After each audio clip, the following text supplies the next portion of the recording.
You believe you know what you want, the career, the lifestyle, the milestones you keep chasing. But there is a disturbing possibility most people never consider. What if the desire itself was never yours? What if the goals that keep you awake at night were quietly installed in your mind by someone else? Because humans rarely invent their desires. We copy them, and the life you are exhausting yourself to build may simply be a reflection of someone else's dream. Human beings like to imagine themselves as independent thinkers. We choose our ambitions. We define our values. We decide what success means. At least, that is the story we tell ourselves. But René Girard once said, one of the most unsettling thinkers of the 20th century, human desire does not work this way. Girard proposed a simple but uncomfortable theory. We do not desire things independently. We desire things because we see other people desiring them. This is called mimetic desire. The word mimetic simply means imitation. The structure is always triangular.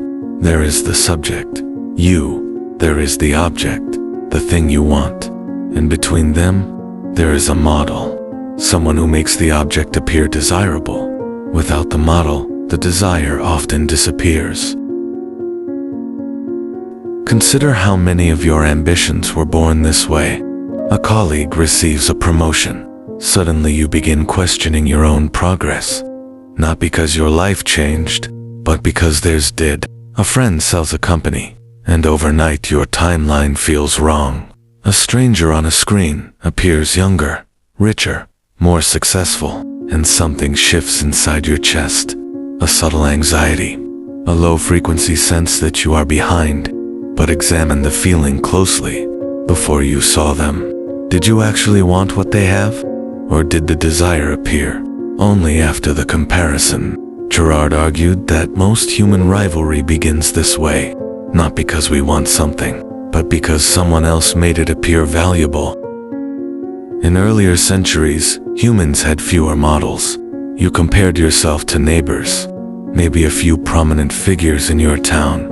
But the modern world has multiplied the number of models infinitely. Now you are exposed to thousands of lives every day. Entrepreneurs younger than you, athletes more disciplined than you, creators more productive than you, strangers living lives carefully edited for admiration, and every one of them quietly influences your perception of what matters.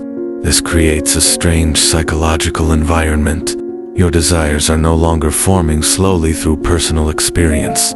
They are being injected constantly through comparison. The result is a permanent sense of restlessness. You feel late, behind, almost successful, almost fulfilled, almost enough, but never quite. Because the finish line keeps moving, and most of the time, you are not the one moving it. Look carefully at modern ambition. Much of it resembles a race. Faster, higher, bigger, more. But here is the unsettling part. Most people never consciously registered for this race. They simply noticed everyone else running, and began running too, without asking the most important question: where does this track lead?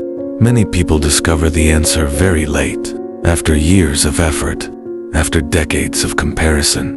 After building a life that looks impressive from the outside, but feels strangely disconnected from the inside, because the race was never aligned with their values. It was aligned with visibility, recognition, status, signals that appear meaningful in a social environment, but may have very little to do with a meaningful life.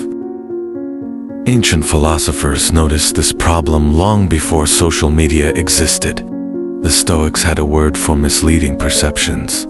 They called it phantasia, false impressions, ideas that appear true, but are not. To the Stoics, wisdom meant learning to examine impressions before accepting them. Does this desire belong to me? Or was it planted there by comparison? Does this goal reflect my values? Or simply what my environment rewards? This distinction sounds simple, but it is psychologically difficult, because borrowed desires feel just as real as authentic ones. sometimes even more powerful.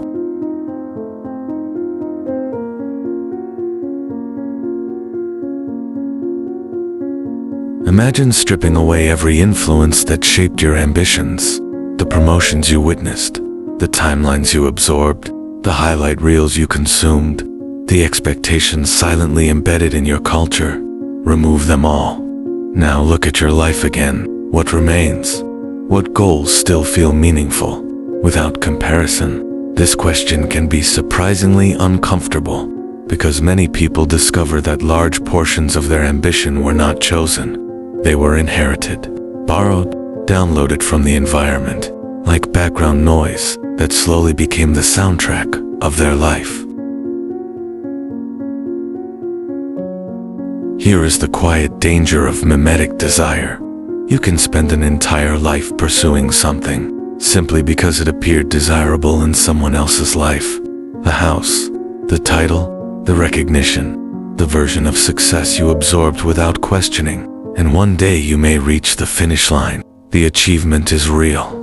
The applause is real. But the feeling you expected never arrives, because the desire itself was never yours.